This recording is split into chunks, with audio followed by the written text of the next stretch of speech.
Donc du coup, je décide d'aller avec mes potes à un camping, nous trois, tu vois. C'était en Aveyron, pour ceux qui veulent savoir. Il y avait plusieurs mobilhomes et en fait, pour vous expliquer, il y avait le camping et la rivière. Et en fait, le camping, il était au milieu d'une sorte de crevasse. Et tout autour, il y avait des montagnes. Donc en fait, il était entouré de montagnes, t'as vu? Donc le mobilhome, il est constitué de une cuisine et un salon qui était dans la même pièce. Il y avait une salle de bain et des chiottes. Et moi, j'avais ma chambre et eux, ils avaient leur chambre. J'avais ma chambre lit double et eux, ils avaient leur chambre. Il y avait deux lits, une personne. Donc moi, j'étais tout seul dans ma chambre. Et en gros, il faut savoir que c'était vraiment, le mobilhome, c'était un rectangle. Et moi, j'étais vraiment à l'autre bout du mobilhome et eux aussi. Donc il y avait une certaine distance entre nos deux chambres. Voilà. Pour l'instant, c'est long, mais vous inquiétez pas, ça va arriver. Donc, virent les semaines, et un jour, mon pote, il faut savoir qu'il a ramené une tablette de Ouija. Qui croira encore à ça en pic 2025, s'il vous plaît? Je dis, vas-y les gars, venez ce soir, on fait une tablette de Ouija. Alors, outre le fait que ça pue la merde, je dis, vas-y. Mais nous, on se dit, vu qu'on aime bien, tu vois, les sensations, on se dit, putain, c'est pas assez, faudrait qu'on fasse un truc. Donc nous, on se dit, vas-y, venez les gars, ce soir à 3h du soir, on traverse la rivière et on va dans la montagne, dans les bois.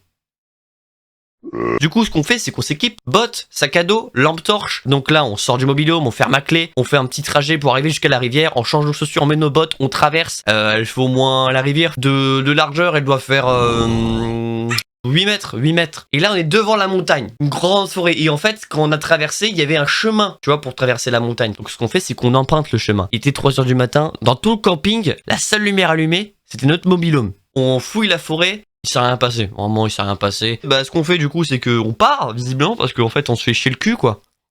C'est une forêt quoi. On revient, on rentre au mobilhome. Du coup ce qu'on fait c'est qu'on rentre, ferme à clé, bah on décide de se coucher. J'avais un peu de mal à dormir mais j'arrive à dormir. J'arrive à trouver le sommeil, j'ai pris au moins 2 heures à m'endormir mais c'est ça qui est bon. Et là les gars, pour vous mettre dans le contexte, je suis en train de dormir. Genre vraiment, je suis comme as frérot. Dans le lit. Et là, vlatipa que j'entends des bruits de serrure. Le bruit qui m'a réveillé de suite, c'était le bruit de la serrure. En fait, j'étais en train de dormir, puis j'entends un bruit de serrure de con. Genre vraiment quelqu'un qui essaie de déverrouiller la porte. Sauf qu'il a pas les clés. Donc là, pendant 10 secondes, le mec, il essaye d'ouvrir la porte. Et j'entends le mec commencer à marcher à pas lourd, dehors ou sur le balcon, tu vois. Et je vous ai pas dit aussi, mon enculé de pote, il y a un pote, il a décidé de dormir dans le salon, dans le canapé. Et le canapé est juste en face de la porte d'entrée. Donc moi je décide à ce moment-là d'être discret, tu vois, je me lève doucement et je vais réveiller mon pote. Sauf que le mec il est encore en face de la porte, en train de déverrouiller la porte, je sais pas ce qu'il est en train de faire. Donc du coup je suis en train de réveiller mon pote, mais il était tellement... frère, il dormait pas, il était dans le coma. Il était dans le coma ce fils de... Je suis en train de le frapper pour qu'il se réveille, mais il veut pas se réveiller ce truc.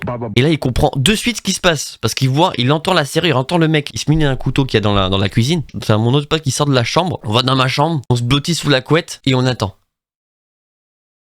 Ce qui se passe à ce moment-là, dès qu'on est dans la chambre, le mec il a arrêté de déverrouiller la porte, il a commencé à tourner autour de la maison, tu vois, avec ses bruits de pas de merde. En gros, le mec il a commencé à mettre un escabeau derrière le mobilhome, il a commencé à monter les marches et à venir au-dessus du mobilhome. Genre on l'entendait monter et marcher sur le toit du mobilhome.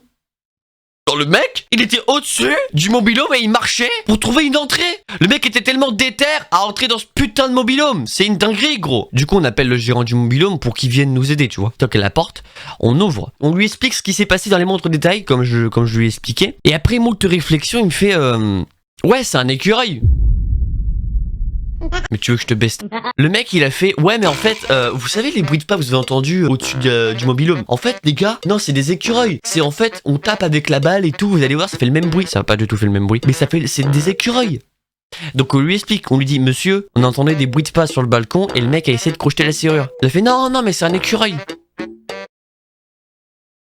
Le mec qui avait devant, qui voulait ouvrir la serrure, est-ce que c'était vraiment un putain d'écureuil? Vraiment, le mec nous prenait de haut, il croyait vraiment qu'on était cons, mais vraiment des cons de merde. Alors pas du tout, frère. Bon, j'ai 2 hypothèses. C'était un mec bourré, soit il y avait un mec qui nous a suivis dans la forêt, ou un mec qui nous veut du mal. Trop stylé. Morale de l'histoire, faites attention aux écureuils.